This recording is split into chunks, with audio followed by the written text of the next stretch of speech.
Welcome to VCR, Vintage Cinema Rewind. We're bringing old movies to new viewers. I'm Blake. Shut up and sit down, you big bald fuck.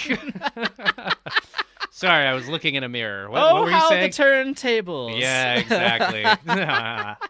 We're doing Snatch, our deep dive episode. We sure are, buddy. From the year 2000. Yeah, buddy. Guy Ritchie's masterpiece. Yep, first deep dive of the new year. And this is the spoiler episode, so if you haven't seen this movie and want to go and check out a spoiler-free discussion, go check out our primer episode of this. And with that said, let's just get right into it. Let's just dive right in. Yeah. I want to just quickly bring up the intro of the movie, like how stylized the intro of this film is and like the opening credit crawl. Oh, yeah. Like you said in the primer episode, how it just pans across the different security cameras and we see them like move through this. And then everything kind of flips on its head, right? And it's just like, oh, suddenly this is a robbery kind of thing. Yeah, there's a great moment early on where we see these Orthodox Jews wandering into a diamond place, I guess. It's like a vault. Yeah. And one of the security guards kind of like waves something at the crotch of one of the guys. Yeah. And what does he say? He says like it's a plate or something. He's like, wow, do you want I should drop my, do you want I should drop my pants? The guy's like, all right, just go on in, right? Yeah. And then boom, it's a robbery. Boom, it's a robbery. This movie is so stylized in that it shows right in those first opening minutes, like what kind of movie this is going to be.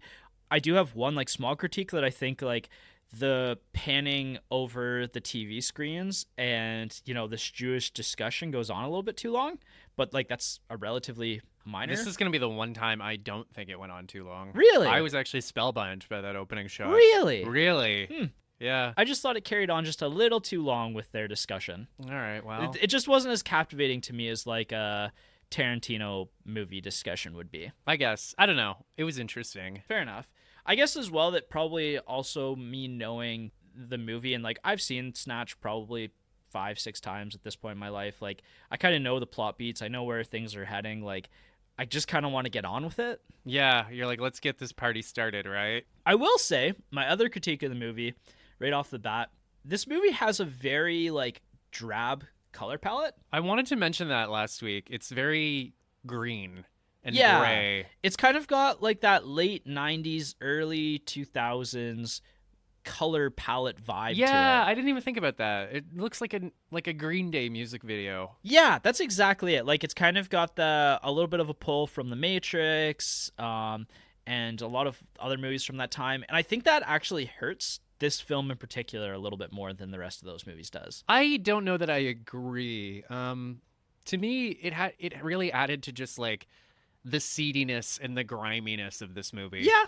And like just kind of the ugliness of this world. Yeah. You know, like everybody just looks very pale and sickly, although that might just be Britain, you know what I mean? Anyways, so I actually thought it added quite a bit to the movie. I'd be interested to see a different color palette in this movie and like how it might make certain things pop or not pop, but you are right that it does add to like the seediness of the characters in this world. Somebody remake this movie, but in sepia tone. I have thoughts about remaking or recutting this movie later, which we'll talk about. Oh, okay. Last point of critique before we get into the other stuff I want to talk about. And this kind of goes more towards like why people maybe bounce off this movie the first time they watch it, or some of the like critics negative reviews of this. Like Roger Ebert famously didn't like this movie, and I can that guy never had a controversial opinion. Go read his review of The Phantom Menace. Oh man, did he love it? Oh yeah, he loved it. No way. Yeah, way. Anyway, I think the movie gets a bad rap for being like overly convoluted, and I think that this is really apparent in like the first act setup. There's so many different things happening. There's so many different characters that are getting introduced, and there's probably almost like 1 to 2 many plot beats that happen. Well, I will say that what really caused me to bounce off this movie on your couch 7 years ago was I remember being halfway through the movie and just like looking at the screen, looking at you, looking at the screen, looking at you, and just being like, I don't know what the fuck is going on. Exactly. I'm so scared and lost and confused. But here we are. Yeah. And you've maybe somewhat come around on this a little bit more. I do want to see it again, though, just because, again, there's so much going on that, like, you know, it almost, this is such a weird comparison. It reminded me of, like, a season 4, season 5 episode of Rick and Morty almost, where it's just, like, there's a lot going on. I need to watch this again. Yeah, Right? right. And then you watch it 2 or 3 times, then you're like, okay, I get it now. Well, and right off the bat, if you've never seen this movie and you don't know where things are headed and how different characters are going to intersect with other characters, it almost feels like disjointed in a way too. Like there's a lot of different pathways that are heading towards the final acts of the movie, but You know what? This is such a weird fucking comparison. You know what else it kind of reminded me of? what? Like an epic fantasy novel. There's a bunch of different characters having kind of unrelated adventures, but then eventually they converge. And there's a lot less room for that to breathe in this movie. Well, yeah, because it's not a Brandon Sanderson novel. Yeah, but even like Brandon Sanderson's Snatch. this is a tight movie. Like, what is it? An hour 45? Yeah, Max? it's lean. It's an hour 40. So, it's tight. Like, there's a lot happening. For me on this watch, I kind of have pinpointed where I think people get a little bit lost on, or where I could see people getting lost on, and it's a lot of the plot details around Frankie Four Fingers. Yeah, I have to admit, like, that character just completely left the movie for me. I have no idea what happened to him. Yeah, like Benicio del Toro, I think is fantastic, and I think he's great in this movie. So he's just a sinister looking dude, you know? Like, I'm sure he's a great guy, but he just looks like he was born to play a villain. But I think that like there's just too many threads around him at the beginning. Like the intro sequences move really, really, really quickly. There's the plot about him stealing the diamond, and then there's the people he's working for, and then there's like the other thieves kind of selling him out to other thieves, and like there's all these different ideas converging around Frankie Four Fingers, and part of it gets lost because of just so many different ideas and like all these threads connecting to Frankie Four Fingers. The other part of it is I kind of almost wonder if the Turkish plot muddles things up too quickly, because we get all of these things happening and all of these characters talking about Frankie Four Fingers and the diamond and like gambling and like how are we going to steal this from him? How are we going to get the diamond from Frankie Four Fingers? And then it's like Turkish and boxing. And then it just like cuts to that and we get that for the next like 10 to 15 well, minutes. it's kind of funny. It's not really, and I just kind of pieced this together this morning. It's not really until like the end of the movie when Tommy and Turkish find the diamond. Yes. It's kind of funny structurally in that I guess we can kind of attach ourselves to Jason Statham as the main character.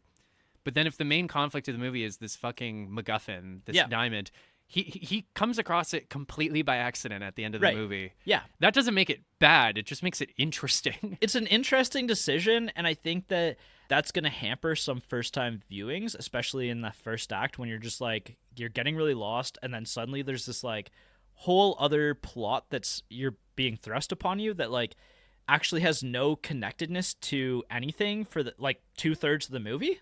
Yeah, it's kind of, to use the epic fantasy metaphor, it's like the main character is having no idea that the White Walkers are coming for us, right? Yeah. It's a tenuous comparison, but I'm sticking with it. So that to me is like my big critique of the movie, and like also why I could see people falling off. And then again, like that brings up the other point that I did mention in the primer episode, that this movie almost becomes more rewatchable in spite of that, because there's all these different things happening and it's so entertaining. Like it's so fast. Like you said, I actually hadn't written the word down, but you're completely right. This movie is a movie about energy. It's the vibe. It's the vibe. Yeah, I would actually say, to go more to the like Sergio Leone comparison, it's a movie about scenes. Yeah. It's a bunch of cool scenes stapled together. Right. That is so exciting to return to. Like, it's a movie that, despite all of these imperfections that I just said, like I said, I've seen this movie probably I at don't least even know half that a they're dozen times. imperfections. I think they're just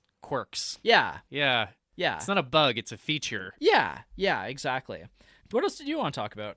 Where to even begin? Just thinking about now, I do find it kind of interesting that Jason Statham and Tommy kind of essentially win in the end. Yeah. They come across this diamond kind of completely by accident. It's funny because they're the two characters, and I kind of thought about this as well. Putting aside Mickey and the Irish Travelers for a sec, they're the two characters who are the lowest tier criminals in the film. Yeah, it's a stretch to call them like the heroes of the movie because they're not particularly heroic. Yeah. You know?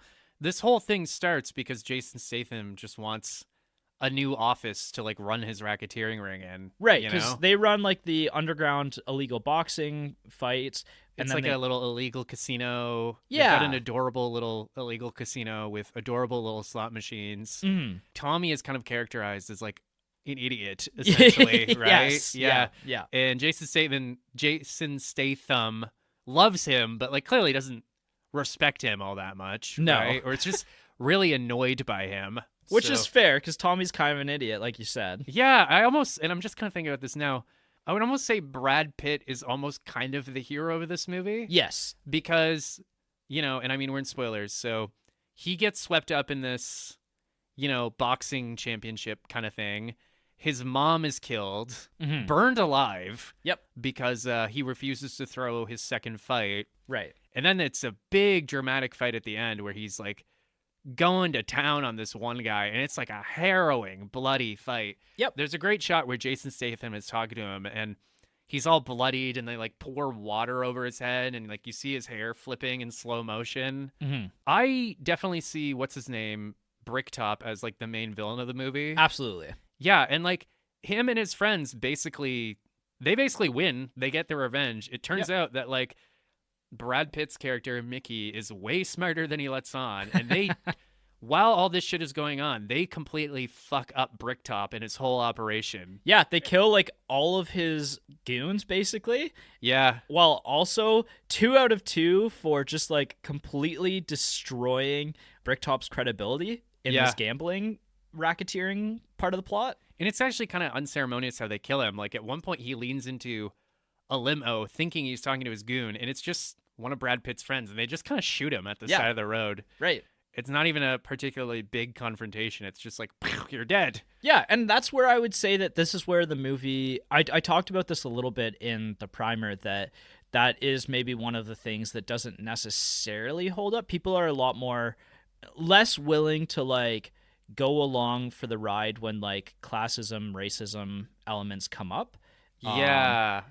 And Well, I guess that's it. And I'm just thinking about this now. Like, I was kind of like, yeah, that's awesome. But is it also kind of maybe playing into some harmful racial stereotypes? well, yes, but at the end of the day, like I said, at the end of the day, Brad Pitt's character Mickey does end up being, like you said, a lot more intelligent than he maybe leads on, or that this movie wants you to think at the onset of the movie. And he's a lot more crafty. And then at the end, they end up being victorious over all of these like different criminals and what they have going on, and like all of the like strong arming that they do to him and his family. Like the worst thing that happens to Mickey, and it is pretty bad, like his mom does get killed, Burned by them. alive. The scene with Mickey and his mom is burned to death in her caravan, and like you see him like running for the flames, and it's two guys holding him back, and it's all in slow motion, and it's all at night. Like, and then you get a close up of Brad Pitt's distraught eyes. It is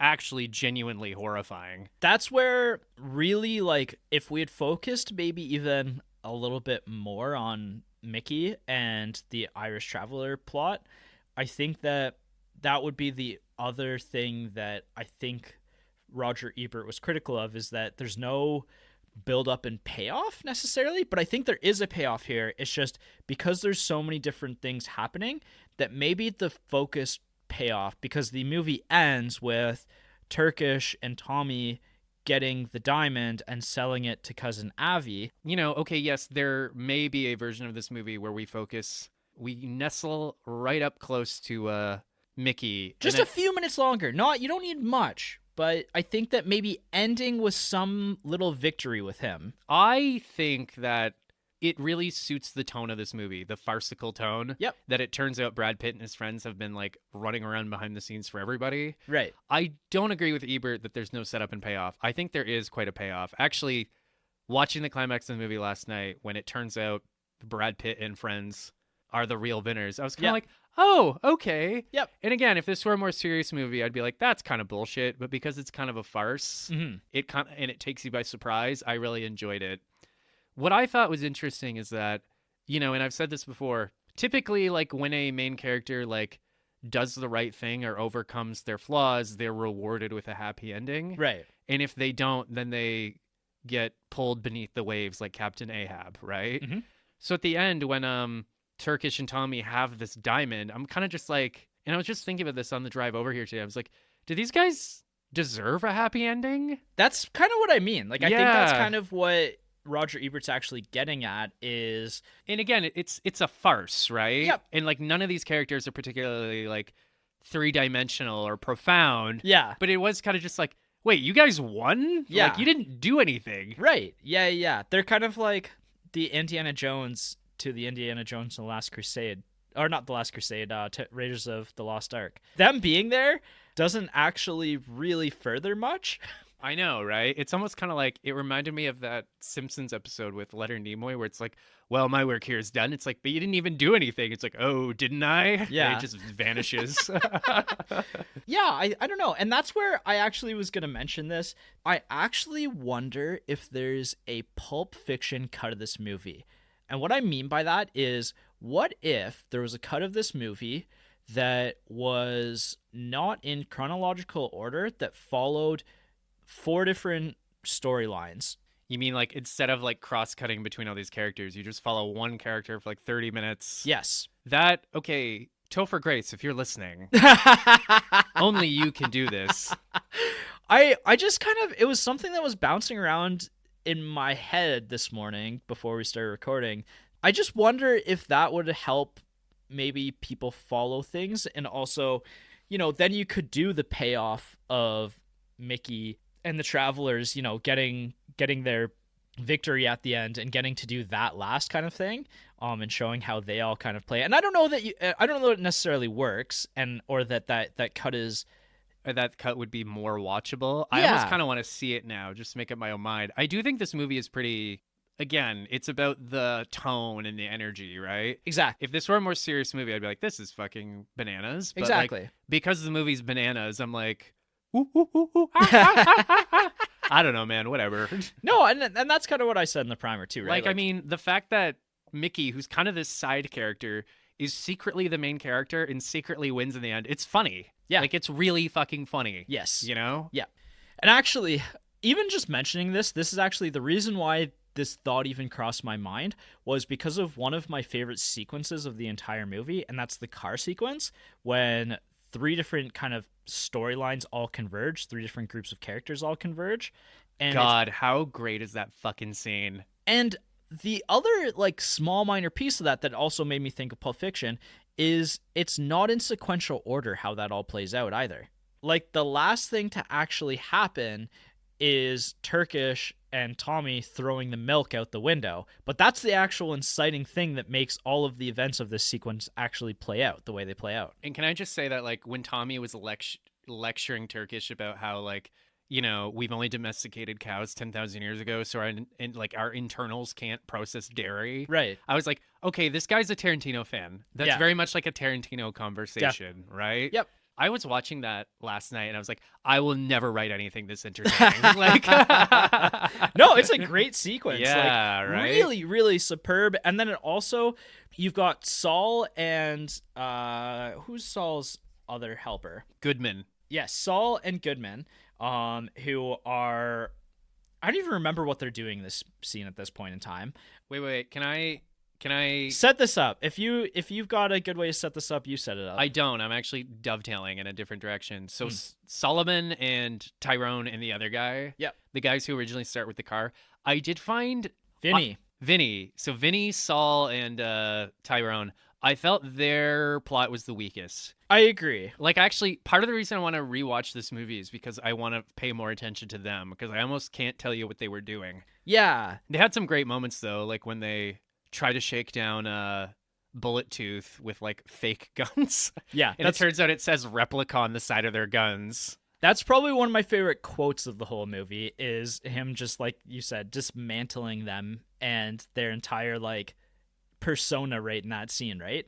That actually is a lead up from or a consequence of the car sequence, right? Like, that's where he goes into the bar, they follow him in. Boris has just been, Boris is captured. That's what Boris is in the back of their car. Right, because they hit him with a car. Yes. Yeah. And then he gets out. He gets hit by the car, and then they all end up in the bar afterwards. Right. Can I also say, as a side note, that Boris the Blade is one of my favorite characters in the entire movie? You know who I thought it was? I thought it was the guy from John Wick. Oh yeah. Is it that guy? No. Oh, they look very. Certain people are just born to play gangsters. Especially like ex-KGB, like Russian gangsters. Yeah, right? It's funny. I think this happens after when I think Boris has escaped and he happens across Tommy in Turkish. Mhm. And Tommy turns around and is like, hey, Boris. And Boris, without even stopping, punches him in the gut. But then even after that, he just keeps walking and almost like drags him with him for a few paces before finally releasing him. Right. Then coming out with like a fucking shotgun or like a machine gun or something. Yeah. I love too when they're all in the hallway together and Tony actually shoots Boris, and like, the whole movie is like leading you up to believe that Boris is going to get away with it because everyone keeps saying he's Boris. Boris is unkillable, yeah. And then he shoots him, and then he's like trying to talk to the other two guys, and Boris keeps talking. Yeah, because he won't die. Yeah. He just keeps shooting him. Yeah. I think at one point he's like, are you taking the piss, Boris? Yeah. It's so good. I love that sequence. That part of the movie is like one of my favorite parts of the whole movie, honestly. I also love the fact that Boris has like a massive cleaver that's just like, what's the word I'm looking for? It's just like holstered into his suit. Yeah, really. That he carries that around. There's that funny moment earlier on where they need to get like a suitcase from some guy, and that is Frankie. Frankie, right. Okay, and then they're just like, well, what do we do? And Boris just very calmly, almost with like this air of like, fine, I'll clog the toilet or something like that, right? Yeah. He just cuts the guy's arm off, wraps it in newspaper, and then he just kind of calmly leaves. He's like, basically just says like, don't ever let me see you again. Yeah. It's so good. Boris is great. Every time Boris is on screen, I'm like, I am in. Yeah, no kidding. There's a lot of great. It's almost like this is a story about testosterone. There's a lot of very badass, very angry men. Yeah. You've got Bricktop, Boris, Yeah. Tony. Bricktop. We haven't talked a whole lot about Bricktop yet. My vote for best quote of the whole movie is the "Beware the Pig Farmer" monologue. Oh, his monologue about how to train pigs to eat human flesh. Yeah, how to get rid of a body. That's when he shows up, I think, to like Vinny and Saul's place, and Yes. he just very calmly sits down on their couch. There's the third guy who's with them, who's kind of like an associate of Vinny and Saul's, and he walks in and he's like, does anybody here actually know me? And the third guy, the associate's like, I do. And he's just like so upset by what's happening. He's like, oh my God, like Bricktop has just entered here. And the other two guys are like, who are you? And then Bricktop again doesn't introduce himself. He's like, good, somebody here knows me. We can save some time here, right. basically. Something about like, and I might steal this for one of my own stories. Something about the bad guy just calmly waltzing into your house and then calmly sitting down on your couch is so intimidating. Yeah. Like, did you ever play God of War Ragnarok? Yes. Do you remember when Odin first shows up and he's just like, you know who I am. Right. And then he just sits down at the table and starts drinking like Kratos' mead. Yeah. It's like the same energy, right? It's like, yes, I'm the villain. I can go wherever I want. I am so powerful in this world that like You can't stop me. you can't even touch me. Like I can violate the laws of hospitality and no one will care. Yeah. Right? Yeah. Yeah. I think that Bricktop is such a well-written character and well-performed character that I actually kind of wonder if the movie goes a little bit too far with some of the dog fighting action that happens early in the film.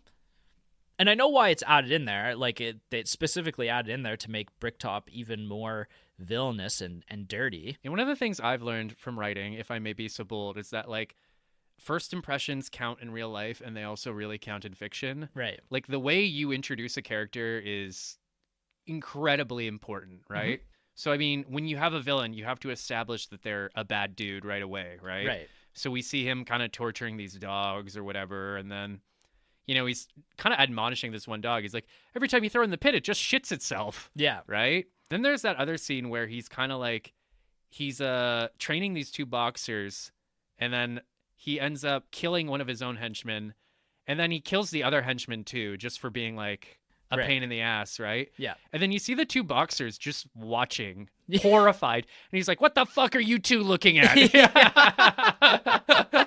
And again, there's something so intimidating about, like, I'm so powerful. I'm doing crime in front of witnesses, and I Right. don't even care. Yeah, Right? yeah, that's actually a really great point, because in a lot of movies and TV, especially with gangsters, it's very rarely the top guy, the head honcho, who's doing the dirty work, right? It's the banality of evil, yeah. Yeah, especially out in the open like that. That's such a great point that, like, it kind of just, like, takes the trope of, like, the bad guy keeping his hands clean and letting everybody else do with it. It kind of throws that out the window. Yeah, really. It's just kind of like, and again, those, like, you know, he just has these two men assassinated for, like, what seems like very petty reasons. And then again, Yeah. looks at these two fighters, just like, what the fuck are you two looking at? Like, yeah. And that kind of mentality, the way that he operates his organization is very, like, top down too, in a sense, because all of the rest of his goons have just kind of, like, adapted to that level of violence. Yeah, no kidding. And, like, there's this, Turkish says at a couple of different points that you never want to be in Bricktop's debt. Yeah. And as soon as you meet the guy, you're like, no. I want to be as far away from this human being as Yeah, possible. like, I want to put a continent between me and this guy. Yeah. Jesus Christ. Yeah. That's why I never go to London. No, exactly. Never go to London. I never will after seeing this movie. Who are your top 3 performers in this movie? Alan Ford as Bricktop stole the show for me. Great villain. Mhm. Brad Pitt as Mickey. You know, every now and then you have to remind yourself that Brad Pitt actually can act. And I'm not saying that like I'm not saying that in that I've ever seen a bad Brad Pitt performance. It's just every so often he does something weird and out there and you're like, okay, nice, nice. It's a little bit more exciting. Yeah. Than like Brad Pitt looking steely away from the camera. Yeah, it's kind of like one of my old film professors said that he liked Brad Pitt when he's playing kind of like an eccentric weirdo. Right, I'm like 12 Monkeys style. Yeah, kind of thing. yeah. Or like that one Coen Brothers movie. Is it Burn After Reading? Yes. Yeah, or Burn After Reading, and now this. Mm-hmm. So yeah, Alan Ford is Bricktop, Brad Pitt is Mickey, and then probably, what's his face? Cousin Avi. Yeah. Yeah, that guy too. I actually really do like Jason Statham's performance. It's just kind of this like, he does kind of almost feel like the everyman. Like just kind of this like. He's more straight. Yeah, almost like a straight man to all this weirdness. Like it's very easy to like, I think he's a good choice as the main character because he seems the most reasonable and composed. Yeah. But also like he's got such a sharp wit that it's hard not to like him. Mm-hmm. There's that great moment later on where they're at the abandoned campsite and the police show up and they're like, what's in the car? He's like, steering wheel and some seats. No, steering wheel and some seats. Yeah. You don't have the voice. I do have the hair. Nice.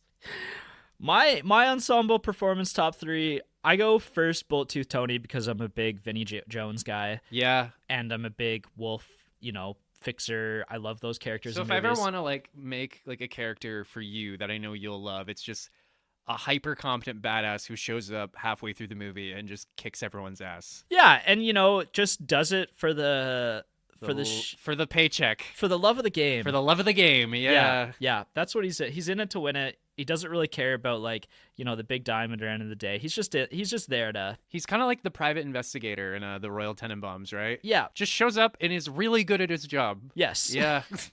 And then Boris the Blade, because I just really, really love that character. And like every time he appears is like some of my favorite points of the movie, when he cuts off the guy's Frankie's arm, again when he gets hit by the car, later on when he dies. Like every scene that he's in, I'm like, yes, Boris is here. We're gonna have More a good time. Boris, please. Third place, I have a tie. It's either Mickey or it's Cousin Avi for me as well. Like Cousin Avi is, I think, again one of like the unsung heroes of this movie, because he's also like, it's funny too because he's like the most fish out of water character out of everybody. Well, yeah, he's from America, right? Yeah, Yeah. exactly.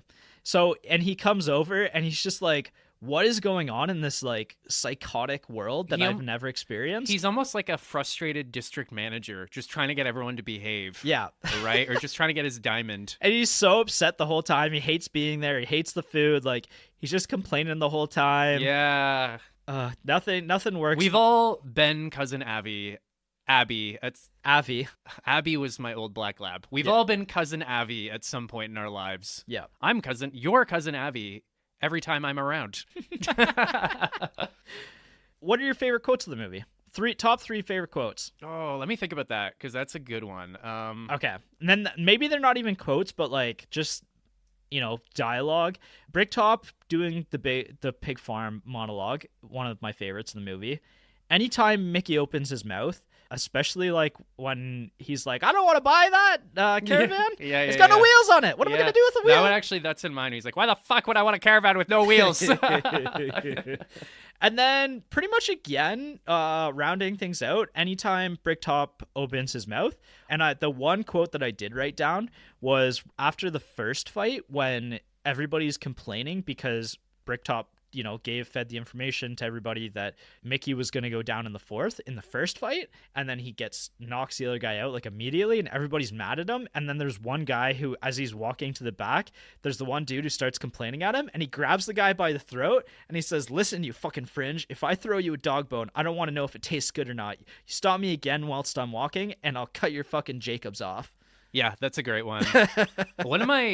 This movie is very like it almost reminded me of Die Hard in that it's very charming and very witty. Like there's that great moment in the first scene where Jason Statham turns to that guy. He's like, how long for the sausages? The guy's like 2 minutes. Right. And then a couple minutes later, he's like 5 minutes. It's just like, it was 2 minutes, 5 minutes ago. Yeah. Right. And then one of my favorite moments is just when Mickey got shit-faced after his mom's funeral, which, hey, what would you do? Like, you gotta, right? Right. And they find him and they kind of wake him up and they like slap his face.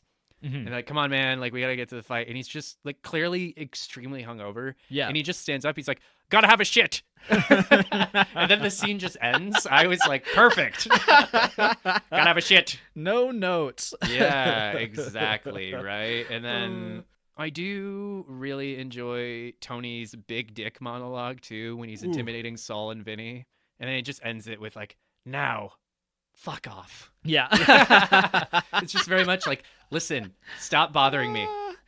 Yeah, Vinny Jones as an actor is really, really good. And I actually didn't know as much about his career until we did this movie. You know who I thought it was at first? I thought that was Guy Pearce. Oh. I'm like, did he put himself in the movie? You mean Guy Ritchie? Guy Ritchie, yeah. Guy Ritchie, excuse me.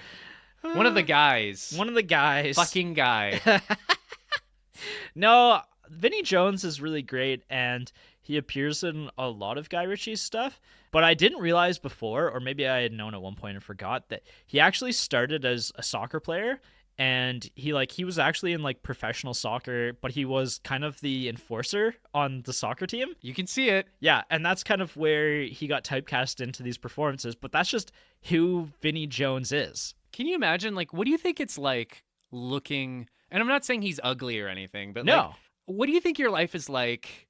Like, we all know about pretty privilege. What about scary privilege? Yeah. Sound off in the comments if you can relate. Like, what is your life like if you just look intimidating? Yeah. Or you just look scary? That's exactly it. Like, Vinny Jones is just born to play these kind of roles because there's something inherently scary about him. Yeah, right? It's even kind of like Sylvester Stallone at certain points. You're just people who just kind of look thuggy, like they're going to throw down, right? Yeah. Yeah. Are they ever just like, I'm actually a really nice guy, I just look scary? Or just like Vinny Jones playing outside of his role, like as an intimidating looking dude who's actually just like a big teddy bear. That would be interesting. That would be interesting, yeah.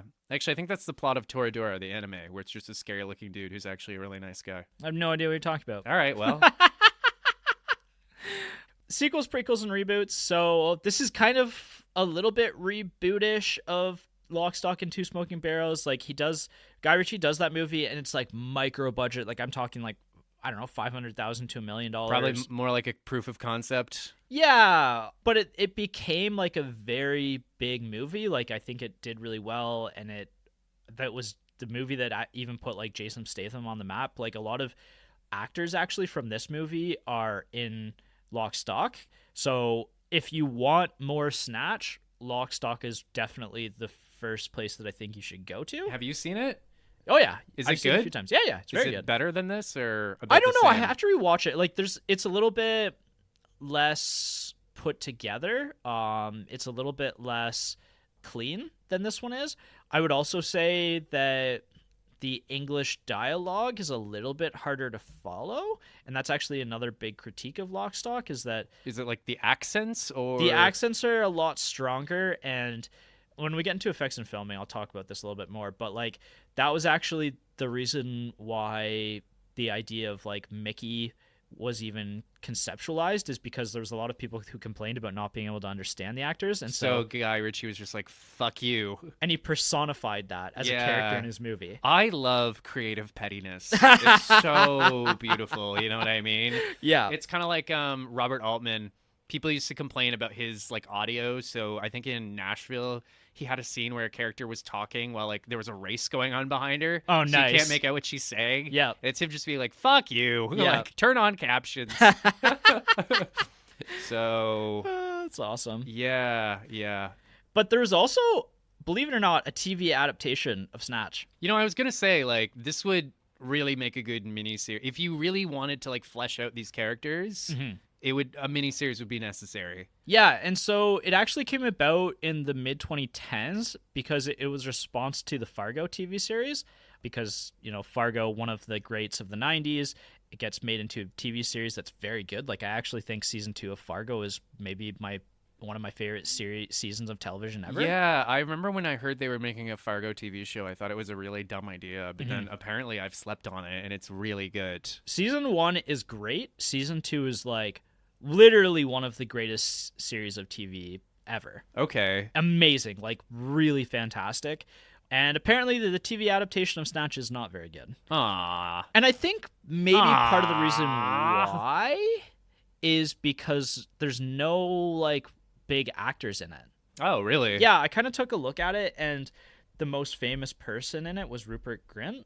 I don't even know who that is. That is Ron Weasley from Harry Potter. Oh. And I don't know that Ron Weasley from Harry Potter can be a selling feature for a movie like this, because that is honestly one of the big draws of this movie, right? Is like just how crazy of a cast this is. True, yeah. It is definitely an ensemble. I think that's maybe why it wasn't as successful, but I probably don't have time to get to this TV series ever, so I probably won't watch it. Okay. Although, interestingly enough, there's actually 2 seasons of this TV show. There's 20 episodes. So they greenlit a second season. Very interesting. Very interesting. Anyway, effects and filming. I mentioned why Brad Pitt's character Mickey was created as a response to some of the criticism of Lock, Stock, but Brad Pitt was actually like a really big fan of Lock, Stock, and so he actually approached Guy Ritchie and was like, I want to be in your next movie because you make really fun movies. So Ritchie tried to originally give Brad a different role that was an English role, and realized that he couldn't get a London accent down. Who is he supposed to be? I don't know. It didn't say online who he was supposed to be originally. So instead of that, he gave him like the role of Mickey. When they ended up deciding to do that, Brad Pitt was actually kind of concerned about that because, you know, Mickey's obviously a boxer. This is coming off of Fight Club, which I already mentioned. Was he scared he was going to be like typecast or something? Into like a boxing type performance. I don't think that's the case necessarily. Like, these 2 movies are just like, you know, the fighting is obviously an important element of both Fight Club and Snatch, but they're also like, at the end of the day, kind of almost become minor to some of the larger ideas of both movies. Yeah, kind of. I mean, they're like, it's like the C plot to both movies. I mean, Brad Pitt is like a supporting character in this movie. Yeah. And I mean, honestly, bravo. He totally nails it. I feel like Brad Pitt could have maybe gone the Jason Statham route, where like just a really handsome guy who just plays these weirdos, you know? I don't know if Jason Statham always does that though, because he does like a lot of weird franchise films like Crank and The Transporter and stuff like that. So Oh, excuse me. I feel like Brad Pitt could have really gone like the Jake Gyllenhaal route. Okay. It's been like a really handsome guy who just plays these weirdos. Right. You know what I mean? Yeah. Like he could have, and like not to throw shade at Brad Pitt, because he does do weirdo oddballs from time to time, and the world is better for it. Yeah. There's something to be said too about when actors, you know, connect with a piece of work from a director and are like, I want to work with you, just sign me up. You know, for example, Jonah Hill worked for practically for free to get to work with Martin Scorsese on Wolf of Wall Street. That's true, yeah. He campaigned pretty hard for that role too, didn't he? Yeah, and it's tough to say, like, obviously I've never been in this position before, but I would probably, if I had all the money in the world already and it was a matter of getting to do cool, fun stuff, I'd probably go the cool, fun stuff route myself. You got to imagine, and like I don't know that actors and writers and directors make as much money as you think they do. I think I just saw a headline recently that not unless you're like A list. Yeah. Well, even I think I saw a headline that the guy who directed the first Deadpool movie only made $200,000. And that's not nothing, but that's not like you still got to work, Yeah, you're not retiring on that. Yeah. Anyways, yeah, you think once you have all the money in the world, it's like, well, now what do I do? I make weird additions to movies, or Matt Damon in Interstellar. Yeah, I would just do cool shit. Yeah. Or you go into debt and then just get more money. Yeah. That's the Nicolas Cage route. One of my bosses says his mentality is like, I think that you should actually live a lavish semi-retirement lifestyle when you're young and then work when you're older when you can't do anything else. He's like, I think we got it backwards. Maybe. Yeah. Right? That's one of his mentalities. But anyway, so this is something that I thought was pretty interesting, that every mistake that Saul and Vinny make together with Tyrone, the driver, is actually based on Guy Ritchie watching late night crime shows, and it's all based on like where criminals went wrong and got caught. Right. All of their stuff is like things that have actually happened. Well researched. Yeah. It's like backing into the wrong car, like getting trapped in like a security door or something. Yeah. Exactly. Yeah. I love that sequence too. We didn't really talk about that, but the sequence when they go to try to rob the bookies, and then the bookies, who are obviously like so well prepared for this, and then they think that they've locked themselves in, but the door is actually like a pull instead of a push. Yeah, that was so good. And Tyrone just wanders in like, what? And all three of them just like instantly on camera. Yeah, right. All of it's great. Like nobody thought that through properly. It was as bad as almost as bad as the robbery in Any Given Sunday or Dog Day Afternoon. Vinnie Jones. There's a scene where he appears, but it's not actually him as an actor. So there's the scene where Vinny and Saul are sitting outside the bookies, about to give Bricktop the diamond, and then there's Tony approaches them in the car. They ended up having to hire a lookalike because for that day of shooting, Vinnie Jones got thrown in jail for fighting. Wow. Yeah, he was researching his character. Yeah. Like fighting at a bar, I'm assuming? I don't know. I didn't elaborate on that. I couldn't find more information on that beyond the fact that he just was fighting the night before. Probably at a bar. You're probably right. You know what's funny? I work at a bar part-time right now. And I don't know if I told you this story. One day I was leaving work and I was walking out to my car and there was another car next to my car. And there was three like young, rough-looking dudes in there. And they looked at me, and I looked at them, and I heard one of them go, "Oh, look at this guy." And I just blinked, and I just went, "I'm good." I just hopped in my car and drove away. Yeah. I had all these sarcastic comments I wanted to throw at them, and I was like, I'm not getting my ass kicked at 2 a.m. on a Saturday. That's how you know you've become an adult. Yeah, I'm just like, I ain't dealed with this shit today. Yeah. I just drove away. The role of Bricktop, originally offered to Sean Connery. I heard that, yeah, and I guess he said that they couldn't afford him. Yeah, so he liked the script originally, and then he watched Lock, Stock, and Two Smoking Barrels with Matthew Vaughn, the producer, and he said to him afterwards, he was like, "That was a good film," and then he whispered to him, "You're not going to be able to afford me." So, right, it's when you have all the money in the world, you either do weird, cool shit, or you do what Sean Connery did and just retire. Yeah. Yeah, just do nothing. Honestly, I think it's for the better because I think you're right that Bricktop's performance is one of the keys to the success of the movie. I think Sean Connery screaming at people would be a little distracting. Like, Bricktop's not charismatic, right? Like, there's a charisma that Sean Connery brings to a role and, like, his accent and everything else that Bricktop is just supposed to be pure menace, right? Yeah, that's true. So I don't know if it works for me, but if Bricktop was yelling at me and threatening to feed me to pigs, I'd be shitting myself. If Sean Connery was doing it, I'd be so charmed. I'd be like, "Aw." So Bricktop, the name actually comes from, that means redhead. It's like slang. Is it? That makes sense. Yeah, and I think that Bricktop also kind of looks like he might have been a ginger, like early on. Before he went gray. Yeah, he's kind of got that like grayed gingered hair. Aged pepper. Yeah, Yeah. Sean Connery doesn't have that. I just don't see it in Sean Connery. Sean Connery's been bald since he was like 17 too. Yeah. So I don't know. Everything about Alan Ford's performance in this, very, very key. Very important. We love you, Alan. Whatever happened to that guy? Did he do anything else? He's still alive. He's 86. Oh, perfect. Maybe he can watch this episode then. Alan, we love you. Yeah, he's done a little bit actually recently. Nothing that I've heard of, but he's been around. We've already talked about Look Back at the Times and Legacy, a movie that Ebert didn't love it. Kind of a mixed reception by critics at first, but it's become like such a big cult movie since. Like, I consider this kind of a rite of passage movie. Like, you should watch this at some point in your life. This is a vibe check kind of movie. Show it to someone who you want to vibe check and see if they like it. It also is like low key considered one of the greats of all time. Like, IMDb, it's number 121 in the top 250. Okay. Which is wild, but if you think about it, like, again, this is a kind of a crowd pleaser movie. Like, it's fun. This movie is fun. Yeah. And you know what I'm actually starting to realize between this and the Royal Tenenbaums, which we did watch independently of this podcast. Yep. And Raising Arizona, I'm starting to realize I think I'm in my quirky era. I like energetic, quirky, fun, weird movies. Yeah. That might be my thing now. Cool. That's been my thing for a while. Okay, well, I'm glad I finally mellowed out. Yeah.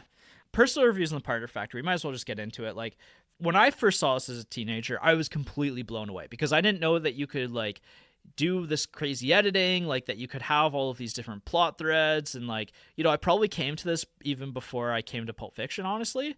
I think Jason actually probably introduced me to Snatch. This feels like a Jason movie. This is definitely a Jason movie. This is definitely a Jason movie. And I bet you, like, when I was a teenager and I first came across this one, this would have been, like, high up in my top 100 list. I've mellowed out a little bit on it. Like, I don't know if it makes my top 100 list anymore, but it's a movie that I've rewatched half a dozen times at this point. Like, every few years, I'm like, it'd be really cool to go back to watch Snatch again. Yeah, no, I don't know. I couldn't even speculate what my top 100 would include, but I had a good time. Yeah, it's really fun. Like, it's a movie that, again, like I said, it's really enjoyable to rewatch. And then every few years, like, I kind of get an itch of like, I've got to go back and watch Snatch again and see, like, you know, which character am I going to connect to this time? Or, like, am I going to fully understand the plot this time? I almost felt like now that I'm a little bit older, I appreciate this movie a lot more. I don't know that I would have appreciated it in my mid-20s. Well, I didn't appreciate it in my mid-20s. I was there. I also think that, again, like you mentioned, like, the dialogue is so snappy and it's also, like, really snappily utilized, and like all the actors kind of know exactly what movie they're in and are able to like spit out that dialogue so well. I feel like I've actually developed, and I've known this about myself for a while actually, a real appreciation for British slang. There's that scene where Tony's talking to somebody on the phone right before he gets shaken down, and he's calling his ride, and he just goes, "Hey, sharpish." I'm like, sharpish. I like that. It's so funny too because like that's something that cousin Avi mentions. He's like, you guys are the ones who came up with this language. You'd think you'd be able to speak it, but you're right. Like, there's so much British slang out there. Yeah, really. Or like Pratt taking the piss. Yeah. I could go on. So yeah, let's hear your review of this. I enjoyed it quite a bit. I'd put it maybe a 7 out of 10. Really? That's it? Yeah. Well, I actually don't know that I can give it a full numerical grading until I watch it again. I'll just say for now that I enjoyed it quite a bit. I think that, again, that's a sign of like the strength in the movie is that it's something that, despite maybe the faults, you do want to go back and rewatch. Like, there are plenty of movies that you're like, I don't know if I quite got that. And that's as far as you go with it, right? Well, it's funny. I saw Nosferatu last week and I wasn't really that into it, but I think you and I are going to go see it again because I'm kind of just like, I've been kicking it around in my head. I'm like, I don't know. Like, maybe there's something there. Yeah. I feel like maybe I had a bad theater experience. Yeah, you mentioned that too. But I think that, yeah, there's some movies that you need to let them grow on you a little bit. Like, and some people it's kind of like when you have like a bad first date and you're like, I don't know, maybe we'll give it another shot. Yeah. And then, like, yeah. Well, there's something there and you can't quite put your finger on it, right? Like, it took me, this watch was the watch where I finally figured out why the plot was convoluted and where I kind of like get off the ride at some points where I'm like, okay, now what's going on? Why is this person doing this right now? And it was really this watch that I was like, it's Frankie Four Fingers that's the problem. Again, I don't think these are bugs. I think these are features. Yeah. I think you just need to, like, some movies you can kind of breeze right through them, and then maybe there are times when you need to like think about it a little harder or pay harder attention. Pay attention more. Yeah, I mean, there's definitely something to be said about vibe movies, right? That's just also a vibe that you have to be in going into a movie like this. You have to be willing to approach it on its terms, in a sense. Yeah, kind of, right? You don't go into a movie like this being like, I'm so excited to watch all this plot play out. You're kind of like, I'm so excited to see all these crazy characters doing all these crazy things and having really great dialogue the whole It's almost time. like a very violent, very long episode of It's Always Sunny in Philadelphia. Yeah, yeah. Otherwise, I think that's it. Like, Jess really likes Snatch as well, so she didn't have too much to say about it, but she's a fan. But this is more of a guy movie for sure. It's for the boys, just guys being dudes. Just guys being dudes. Ayo. And I think that's it for our Snatch episode. In terms of next week, I think it's my choice movie. It's right, because you're turning 32. Yep, unfortunately. Warmed it up for you, buddy. And I don't know yet. I think it's either going to be Repo Man or it's going to be After Hours, and I haven't decided which. Okay, interesting. I'm not really super familiar with either, so Yeah, neither am I. Obviously I'm a little bit familiar with either, but I haven't seen either of them before, and I want to watch both of them. Okay. So it's going to be one of those two. We will find out along Next week, won't together. we? Yeah, Next together. All right. Well, as always, tell your dad, Tell your dad. and we'll see you next time. Bye.